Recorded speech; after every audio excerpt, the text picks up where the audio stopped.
Perkataan ini ditujukan untuk orang yang membutuhkan kata-kata untuk memahami. Tapi bagi orang yang sudah bisa memahami tanpa harus berbicara, apa gunanya berbicara?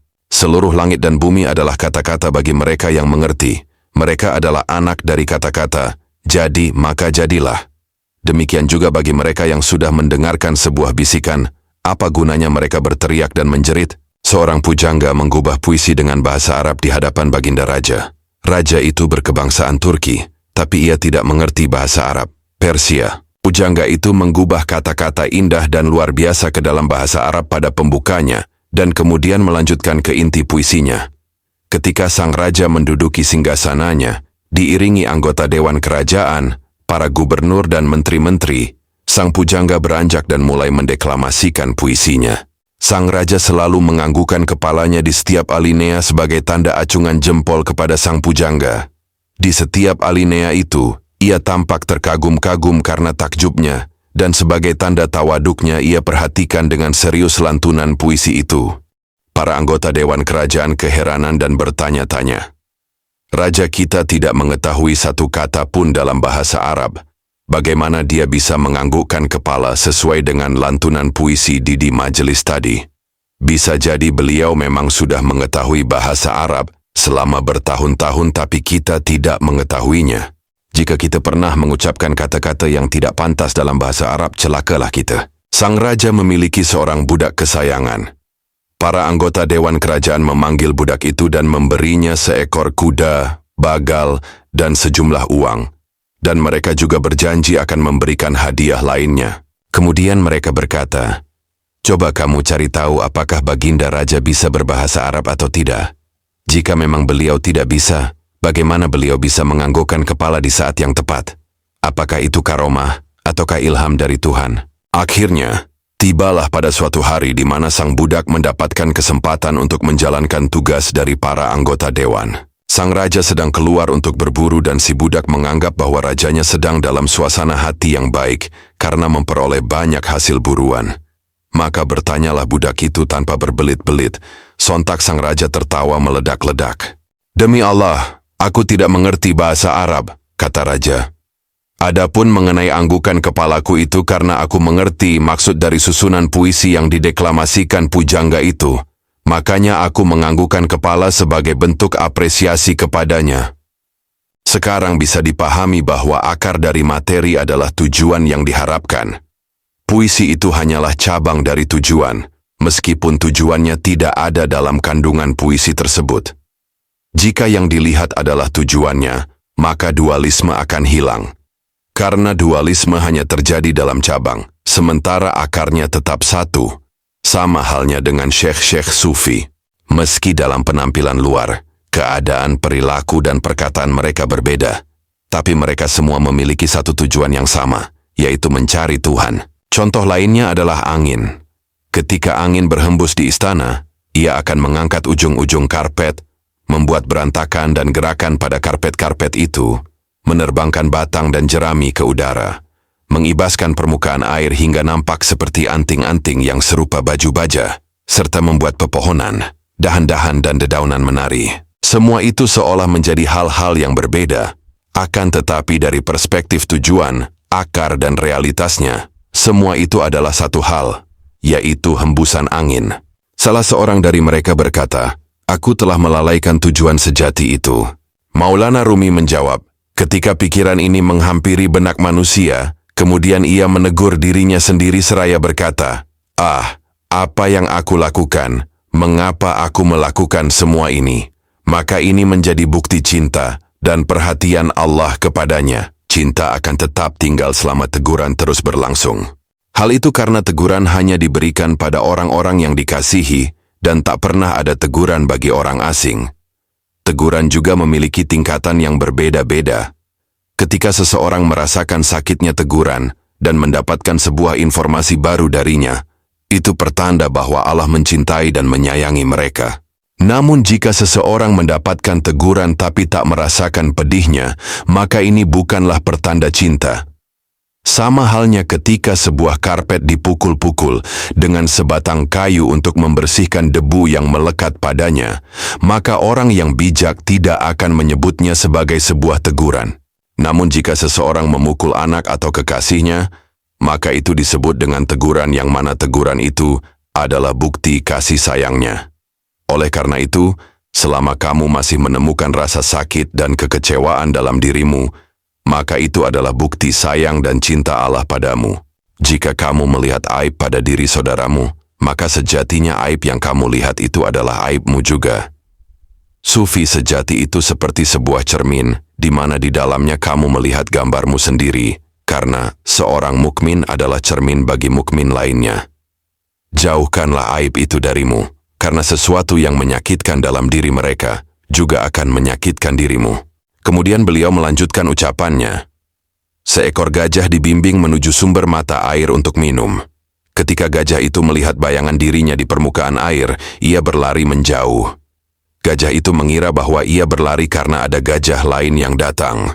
Padahal sesungguhnya ia menghindari dirinya sendiri. Ketika sifat-sifat buruk seperti kezaliman, kebencian, kecemburuan, ketamakan, keras hati, dan kesombongan ada dalam dirimu, kamu tidak merasa sakit karenanya. Tapi ketika kamu melihatnya ada pada diri orang lain, maka kau akan menghindar dan merasa sakit karenanya. Seseorang tidak akan terganggu ketika ia terkena kudis atau bisul. Ia akan mencelupkan tangannya yang terkena penyakit itu ke dalam sup, lalu menjilati jemarinya tanpa merasa jijik sama sekali. Namun ketika ia melihat bekas bisul atau sedikit luka gores di tangan orang lain, ia menghindari makanan itu dan tidak mau mencicipinya. Sifat-sifat buruk itu seperti kudis dan bisul. Pada saat sifat-sifat itu ada pada dirinya, ia tak merasa tersakiti. Namun, ketika ia melihat sifat-sifat itu ada pada tubuh orang lain, ia justru merasa tersakiti dan menjauhi orang tersebut. Seandainya kamu menjauhi saudaramu, lantas bagaimana jika nanti justru saudaramu yang menjauhimu dan merasa jijik pada penyakitmu? Rasa jijik yang kamu tampakkan pada saudaramu itu adalah pemberitahuan baginya, sebab perasaanmu itu muncul karena kau melihat aibnya, dan dengan demikian dia bisa melihat aibnya sendiri. Nabi SAW telah bersabda, seorang mukmin adalah cermin bagi mukmin lainnya. Beliau tidak bersabda, seorang kafir adalah cermin bagi orang mukmin. Mengapa orang kafir tak memiliki karakter itu? Sebab ia bukan cerminan bagi yang lain, ia hanya melihat dirinya dalam cermin. Seorang raja yang sedang bersedih hati duduk di tepi sungai. Para petinggi menjadi sangat takut kepadanya. Belum ada seorang pun yang mengetahui alasan kesedihan rajanya itu. Sang raja memiliki seorang penghibur yang sangat disayanginya. Para petinggi tersebut membuat kesepakatan dengan si pelawak, jika kamu bisa membuat raja tertawa, kami akan memberimu sejumlah uang. Penghibur itu mendekati sang raja, namun sekeras apapun penghibur berusaha, sang raja tetap tidak memedulikannya. Padahal ia hendak mempertontonkan wajah lucunya pada sang raja untuk membuatnya tertawa. Sang raja tetap menatap sungai dalam-dalam dan sama sekali tak mengangkat kepalanya. Apa yang Anda lihat di air sungai itu? Penghibur itu bertanya kepada raja. Aku melihat mucikari, jawab raja.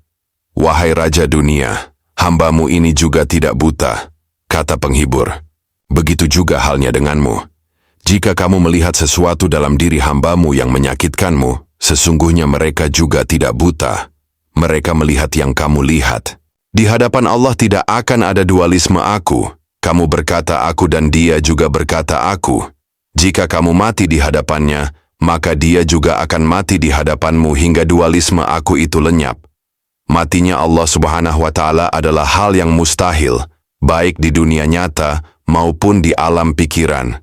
Bagaimana mungkin Allah yang maha hidup dan yang kekal akan mati? Allah memiliki kelembutan dan kasih sayang yang jika mungkin dia mati demi kamu, dia akan mati hingga tak ada lagi dualisme. Sekarang, karena kematian Allah adalah hal yang mustahil, maka dirimulah yang harus mati agar dia mengungkapkan keakuannya kepadamu. Dan hilanglah dualisme aku.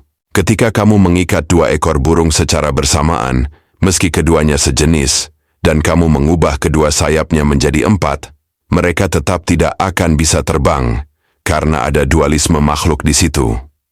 Tapi, jika kamu mengikat seekor burung yang telah mati dengan seekor burung yang masih hidup, maka burung yang hidup itu akan bisa terbang, karena dualisme telah hilang.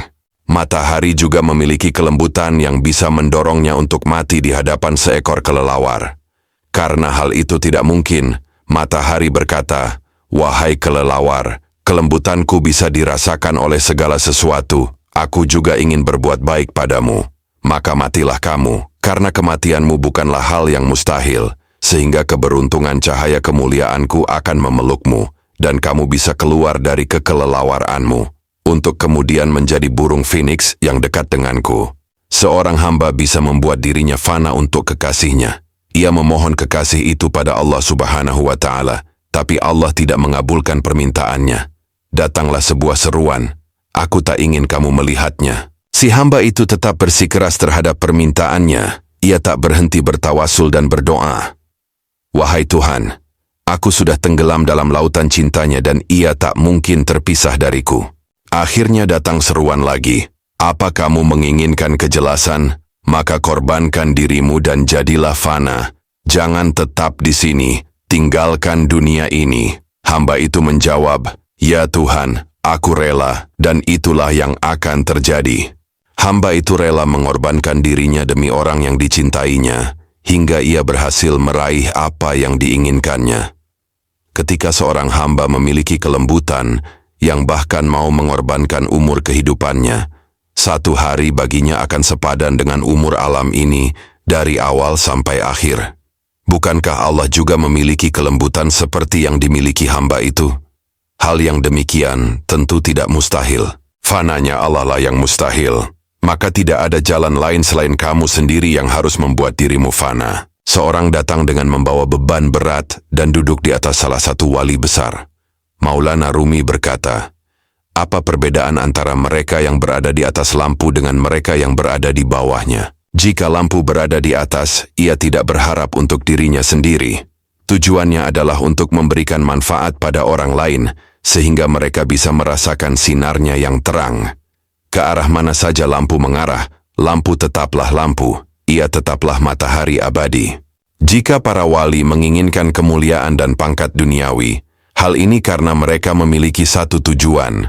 Mereka berhasrat untuk memburu para ahli duniawi yang berteman dengan dunia, yang tidak memiliki pandangan tentang kedudukan hakiki seperti yang dilihat para wali, untuk kemudian mencoba membuat mereka menemukan jalan menuju kedudukan hakiki itu dan menjadi teman akhirat. Demikian juga Nabi Muhammad SAW tidak menaklukkan Mekah dan kota-kota di sekelilingnya lantaran beliau membutuhkannya. Beliau menaklukkan kota-kota itu untuk memberikan kehidupan pada semua manusia dan memuliakan mereka dengan cahaya. Ini adalah tangan yang terbiasa untuk memberi, ia tidak terbiasa untuk meminta. Para wali tersebar bersama orang-orang lainnya untuk memberikan sesuatu kepada mereka, bukan untuk mengambil sesuatu dari mereka. Ketika seseorang membuat sebuah perangkap dan mengharapkan burung-burung kecil akan terjerat dalam perangkapnya, untuk kemudian dimakan atau dijual, maka itu disebut tipuan.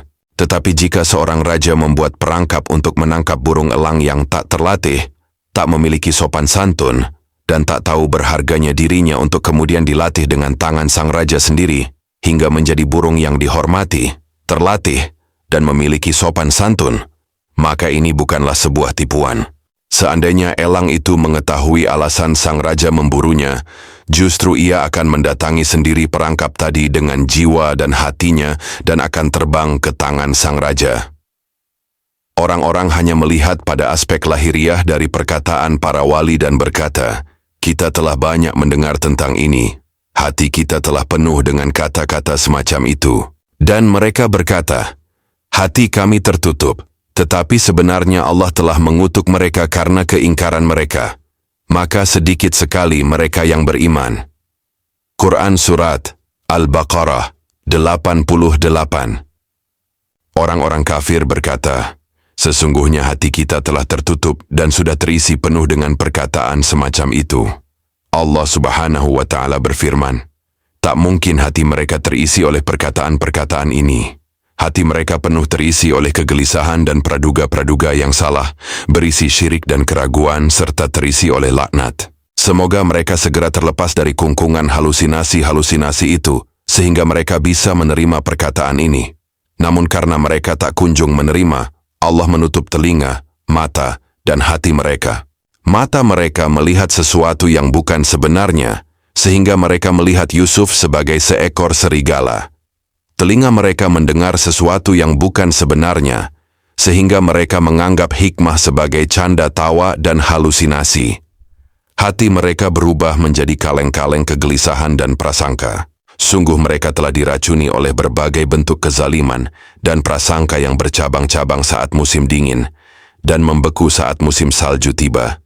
Allah telah mengunci mati hati dan pendengaran mereka, dan penglihatan mereka ditutup, dan bagi mereka siksa yang amat berat. Quran Surat Al-Baqarah 7. Bagaimana mungkin mereka bisa memenuhi hati mereka dengan perkataan sejati ini? Bahkan baunya saja mereka tidak bisa menciumnya. Mereka tak akan pernah sempat mendengar sepanjang hidupnya.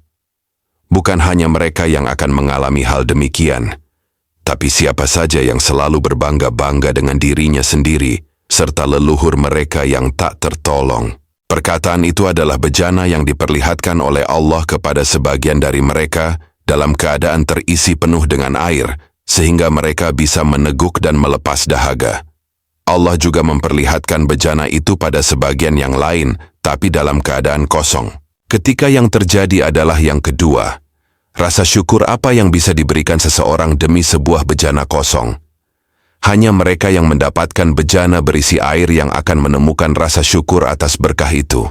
Ketika Allah Subhanahu wa Ta'ala menciptakan Nabi Adam alaihi salam dari tanah dan air selama 40 hari, dia menyempurnakan bentuknya, kemudian menetap beberapa saat di atas bumi. Iblis kemudian turun dan masuk ke dalam hati Adam, mengitari seluruh aliran darahnya, menelitinya, dan kemudian menyimpulkan bahwa pembuluh dan urat syaraf manusia berisi darah dan campuran-campuran lainnya. Kemudian berkata, "Oh, tidak ada tanda-tanda bahwa iblis yang kulihat di sisi singgasana arsy akan muncul. Jika iblis muncul dalam pembuluh dan urat manusia, maka inilah jadinya."